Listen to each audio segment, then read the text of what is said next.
มองนี่มีชื่อว่าลุมพินีแปลว่าลุมพินีวันเนาะแปลว่าสถานที่เพิ่นประสูติเจ้าชายสิทธัตถะมื้อที่เพิ่นมื้อที่เพิ่นเกิดหรือว่าเป็นสถานที่เพิ่นประสูติเจ้าชายสิทธัตถะแต่อันที่จริงเนี่ยสถานที่เพิ่นประสูติแท้ๆนี่คืออยู่หม้องสถูปอยู่ข้างในนั้นที่เขาเจ้าเข้าไปกราบหม้องนั้นแต่ว่าหลังจากยุคของเจ้าอโศกหลังจากพระพุทธเจ้าปรินิพพานไป196ปีเจ้าอโศกก็เข้ามาสร้างสถูปแล้วก็เฮ็ดเสาอโศกเสาอโศกไว้เป็นสัญลักษณ์บ่งบอกว่าบ่อนนี้เป็นสถานที่ประสูติของพระโพธิสัตว์ผู้ที่จะเป็นพระพุทธเจ้าในภายหลังแล้วก็มื้อที่เพิ่นประสูติออกมาตามที่อาตมาอธิบายไว้ก่อนหน้านี้ก็มีความมหัศจรรย์ก็บ่คือคนทั่วๆไป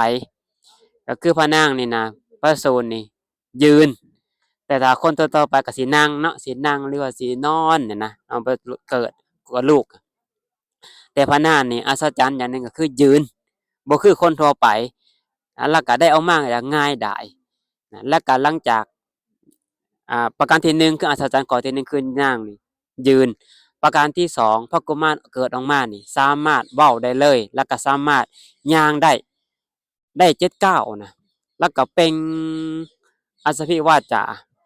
บัดนี้ก่อนเพิ่นจะเปล่งอสพิวาจานี่ก็มีท้าวมหาพรหมองค์หนึ่งท้าวมหาพรหมนี่เป็นพระอรหันต์เด้เบิดกิเลสแล้วแต่ว่ายังอายุไขเพิ่นยังบ่ทันได้เบิดยังบ่ทันได้นิพพานมีอายุไข16,000กับประคองอัญชลีต่อเพิ่นก็บอกว่าพระองค์เป็นผู้อ่าเลิศที่สุดในโลกเป็นผู้เจริญที่สุดเป็นผู้ประเสริฐที่สุดชาตินี้เป็นชาติสุดท้ายของพระองค์และท้าวมหาพรหมกล่าวจังซั่นประคองอัญชลีด้วยความดีอกดีใจแล้วก็เหล่าเทวดาเหล่าเทวดาทั้งพระอินทร์ท้าวมหาราชและเทวดาในมือโลกธาตุว่าง่ายๆลองคิดมันหลายส่ำใดหั่นน่ะมือโลกธาตุมาล้อมย้านอันตรายจะเกิดขึ้นแก่พระองค์นะบัดนี้พระโพธิสัตว์นั้นก็พิจารณาไปว่าบกก็พิจารณาไปทอดพระเนตรไปในโลกมือโลกธาตุนี่บ่เคยเห็นบุคคลใดที่ต้องกราบต้องไหว้เคารพสักการะบูชาและก็บุคคลที่ยิ่งกว่าพระองค์นี่บ่มีเพิ่นเห็นด้วยอำนาจของตาทิพย์เนาะก็เลยเปล่งอสพิวาจาออกมาว่าอัคโคหมัสสมิโลกัสสะเศโธเศโธหมัสสมิโลกัสสะเศโธหมัสสมิโลกัสสะอะยะมันติมาชาตินติทานิปุณพโวเป็นคำนี้แปลออกมาว่าเฮาเป็นผู้เลิศที่สุดในโลกเป็นผู้ประเสริฐที่สุดในโลกเป็นผู้เจริญที่สุดในโลกภพนี้ชาตินี้เป็นชาติสุดท้ายภพใหม่บ่มีเป่งบอกลงหน้าเลยว่าเหมือนในชาตินี้จะเกิดมาเป็นชาติสุดท้ายแล้วก็สิบ่มีอีกจะบ่เวียนตายเวียนเกิดแล้วเหมือนกับว่าเกิดมาชาตินี้จะมาเป็นพระพุทธเจ้าขอย้อนเท้าไปในอดีตบัดนี้เนาะก่อนหลังจากเพิ่นเป็นพระเวสสันดรชาติสุดท้ายที่เพิ่นบำเพ็ญเป็นพระโพธิสัตว์ซึ่งบำเพ็ญมาเป็นพระพุทธเจ้านี่นะเศร้าอสงไขยกับอีกแสนมหากัปชาติสุดท้ายก็คือตอนเป็นพระเวสสันดรหลังจากตายจากพระเวสสันดรแล้วก็ไปเกิดเป็นเกตุเกตุเกตเทพบุตรอยู่สวรรค์ชั้นดุสิตเมื่ออยู่ครบอายุไขในสวรรค์ชั้นดุสิตแล้วเพิ่นก็ถูกท้าวมหาพรหมแล้วก็เทวดาชั้นจาตุมชั้นยามมาชั้นดุสิตชั้นปรนิมท่านนิมมาท่านปรนิมไปเชิญ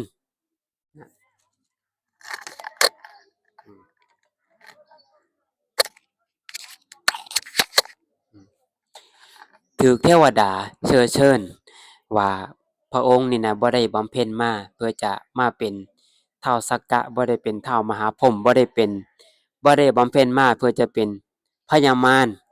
แต่ว่าพระองค์บำเพ็ญเป็นโพธิสมภารจะเป็นพระพุทธเจ้าเพื่อจะขนสัตว์นี้ข้ามวัฏสงสารบัดนี้ถึงเวลาอันสมควรแล้วที่พระองค์จะลงเป็นพระพุทธเจ้าแล้วนะและเทวดาทั้งหลายก็สิฮู้จักว่าผู้คนใดที่ปรารถนาเป็นพุทธภูมิเทวดาสิฮู้จักปัดทั่วในมือโลกธาตุนี่ฮู้จักเบิดแล้วก็เห็นว่าผู้นี้สมควรแล้วได้เวลาอันสมควรบารมีเต็มแล้วก็บางเทวดาบาง บางตนนี่นะมีอายุยืนแล้วก็สิจำได้ว่าพระพุทธเจ้าองค์ก่อนๆได้พยากรณ์ไว้ว่าผู้นี้สิเป็นพระพุทธเจ้านี่เขาสิจำไว้จะฮู้เลยว่าผู้นี้สิเป็นพระพุทธเจ้าเพิ่นก็หลังจากเพิ่นได้รับนิมนต์จากเทวดาแล้วจากพรหมแล้วเพิ่นก็ยังบ่ตัดสินใจว่าสิลงมาโลดก่อนพิจารณาเบิ่งประการที่หนึ่งว่าหนึ่งการก็คือพิจารณาว่าเวลานี้เป็นเวลาอายุขัยของมนุษย์เนี่ยจักปีแต่ถ้าว่าอายุขัยของมนุษย์ต่ำกว่า100ปีเพิ่นจะบ่ลงมาอันนี้นิสัยของพระพุทธเจ้าจะบ่ลงมาและคนอายุหลายกว่าเกินกว่าแสนปีก็บ่ลงมาอีกก็คือจะอยู่ในช่วง100ปีหา100,000ปีในระหว่างนี้ถ้าลดกว่านี้จะบ่มีอีกแล้วถ้าไม่ถ้าผู้ใดประกาศว่ามีพระพุทธเจ้าในยุคสมัยเฮานี่หลอกลวงทั้งสิ้นบ่มีทางนะเพราะจะพิจารณาถึงอายุไขประการที่2จะอายุอ่าตระกูลนั้นต้องเป็นตระกูลกษัตริย์หรือว่าตระกูลพราหมณ์อย่างใดอย่างหนึ่งว่าประเทศนั้นเขานิยมชอบตระกูลใดเป็นตระกูลใหญ่สูงสุดเพิ่นก็จะเลือกตระกูลกษัตริย์เพราะตระกูลกษัตริย์เป็นตระกูลที่ปกครองเป็นผู้นำถือว่าเป็นผู้สูงสุดได้อาตมาได้กล่าวไว้เมื่อวานนี้เนาะและ3ประเทศต้องเป็นชมพูทวีปก็คือประเทศที่คนบ่ทุกข์เกินไปบ่รวยเกินไปเป็นคนที่มีสติปัญญาพอที่จะรับฟังพระธรรมเทศนาได้ก็คือเลือกประเทศอินเดียนี่โพธิบัลลังก์ในเขตบริเวณนี้บ่อนอื่นได้บ่มีทางบ่ปรากฏว่าเคยมีในอดีตและในอนาคตก็สิบ่มีบ่ประเทศอื่นสิมีหม้องนี้อันนี้คือเป็นเรื่องอัศจรรย์อย่างหนึ่งเนาะต่อมาบัดนี้ก็คือมารดา มารดาเนี่ยก็คือต้องผู้หญิงคนนั้นจะต้องเป็นผู้หญิงที่บ่โลเลในผู้ชายและผู้หญิงนั้นรักษาศีล8มาบ่ต่ำกว่า100,000กับคนที่จะเป็นแม่พุทธเจ้าอะนะอัศจรรย์เนาะแค่เรื่องนี้แค่ผู้หญิงแค่นี้ก็ถือว่าประเสริฐแล้วผู้หญิงปรารถนาเพื่อจะเป็นแม่พุทธเจ้านี่บารมีบำเพ็ญบารมีมาแสนกับก็ถือว่าบ่แม่นธรรมดาแหละแน่เพราะฉะนั้นพระพุทธเจ้าจึงพิจารณาสิ่งเหล่านี้แหละว่าสมควรและเพิ่นก็เลยรับนิมนต์ว่ารับนิมนต์จากท้าวมหาพรหมแล้วก็ลงมาหลังจากลงมาแล้วก็เกิดที่เว้ามาแหละอันนี้คืออ่าปัญจวิโลกนาถสิ่งที่พระโพธิสัตว์ทุกองค์จะต้องมาเกิดเพื่อจะต้องพิจารณา5อย่างนี้อายุไขมารดาประเทศแล้วก็ตระกูลที่จะต้องเกิดนั่นน่ะจะต้องพิจารณานี้หลังจากเพิ่นเกิดมาปุ๊บลงไปหลังจากได้อยู่นี่แล้วเกิดออกมาแล้วอัศจรรย์ตั้ง7อย่างที่เว้ามานี่1พระมารดานี่จะต้องยืนประสูติ2พระกุมารนี่จะต้องย่างได้เดินได้แล้วก็เว้าได้นะแล้วก็ท้าวมหาพรหมท้าวจตุโลกบาลทั้ง4จะมาอ้อมห้อมน้ำร้อนน้ำเย็นอิหยังต่างๆจะมาราดร่างกายของเพิ่นชำระจะบ่มีเลือดบ่มีกินข้าวอิหยังต่างๆจะบ่มีเลยและเรื่องนี้มีแต่พระกุมารกับพระมารดาที่เห็นเทวดาเทวดาเต็มอยู่แต่ว่าคนทั่วไปบ่เห็นบ่เห็นมีแต่พระองค์2 องค์นี้ก็คือพระกุมารกับพระมารดาเพิ่นแล้วก็อีกอย่างหนึ่งพระมารดาของเพิ่นนี่นะจะเห็นลูกในท้องเพิ่นนี่ตั้งแต่มือตั้งท้องมีแต่พระนางผู้เดียวเห็นแต่คนอื่นนี่บ่เห็นแต่นางได้เห็นลูกใหญ่เริ่มเป็นแต่ละขั้นนั่นน่ะเห็นเลยนะนะเวลาเพิ่นออกมาบัดนี้จะบ่คือคนทั่วไปถ้าคนทั่วไปเอาหัวออกก่อนนี่บ่แต่ว่าเพิ่นบ่แม่นเอาตีนออกก่อนแปลกอย่างนี้เนาะออกง่ายแล้วก็บ่เจ็บบ่ปวดบ่เป็นอิหยังแล้วก็อีกอย่างหนึ่งบัดหลังจากเพิ่นประสูติแล้วเป็นพระกุมารแล้วอ่าแม่เพิ่นนี่จะอยู่ได้แค่7มื้อแล้วก็สิบ่อยู่ตอนถัดจากนั้นนี่บ่มีแม่ของพระพุทธเจ้าทุกพระองค์จะบ่อยู่เกิน7มื้อตาย7มื้อไปแล้วจะบ่มีฮอด7มื้อเพิ่นก็สวรรคตแล้วไปเกิดในชั้นดุสิตแบบนี้ทุกพระองค์เลยคืออันนี้เหตุอัศจรรย์เนาะแล้วก็หลังจากพระนางนี่ก็ได้ลูกออกมาได้คลอดพระกุมารนี่แล้วก็มาอาบน้ำจนนี่แล้วก็กลับพระราชวัง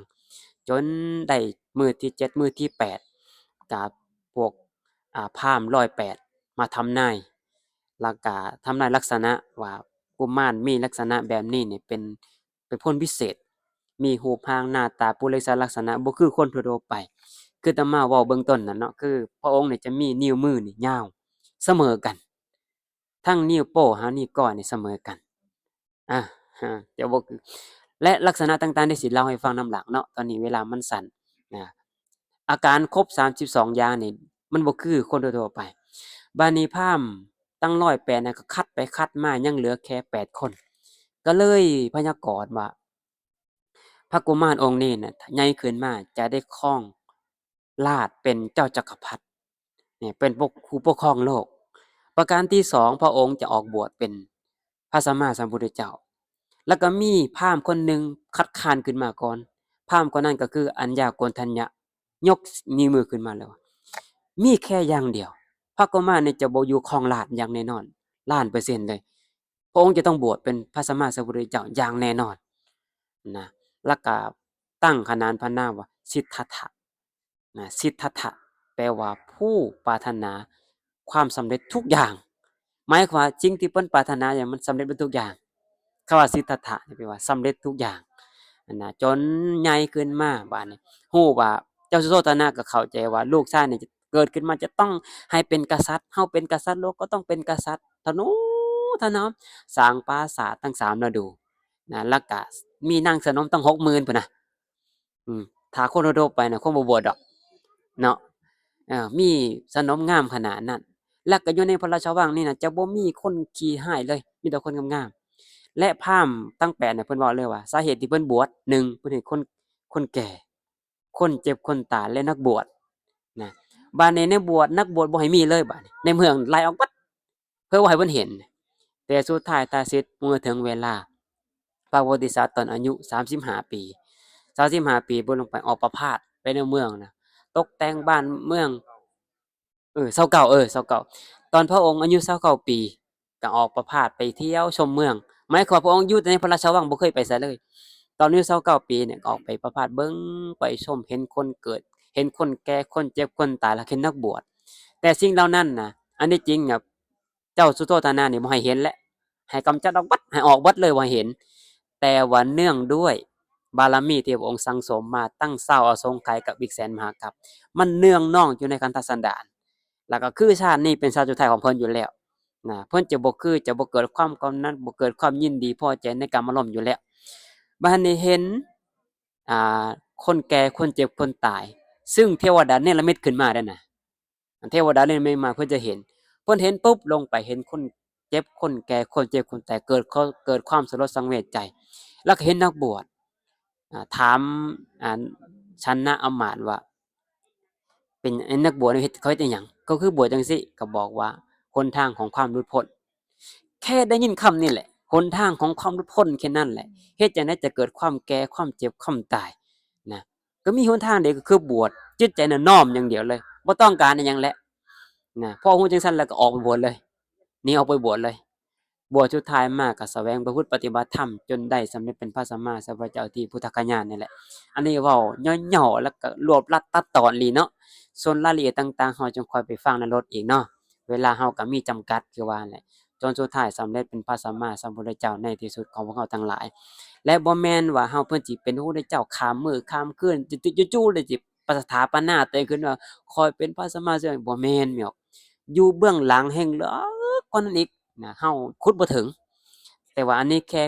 คร่าวๆเด้อคร่าวๆอันนี้แค่เป็นสังเขปนะแต่ว่าอยู่เบื้องหลังของเพิ่นที่จะมาเป็นพระพุทธเจ้าเนี่ยบ่แม่นง่าย เพิ่นสร้างเหตุมาตั้งเศร้าอสงไขยกับอีกแสนมหากัปบ่แม่นมื้อวานนี้โดนแล้วแล้วก็เป็นหยังคือจะมีความอัศจรรย์จังซี้บ่แม่นเรื่องแปลกเลยนะบ่แม่นเรื่องแปลกเพราะว่าบุคคลพิเศษเนาะอืมก็ขออนุโมทนาสาธุกับครูบาอาจารย์เอาต่อโยมทุกท่านเด้อสาธุอืมให้จะต่อมานี่ไหว้พระเนาะเอา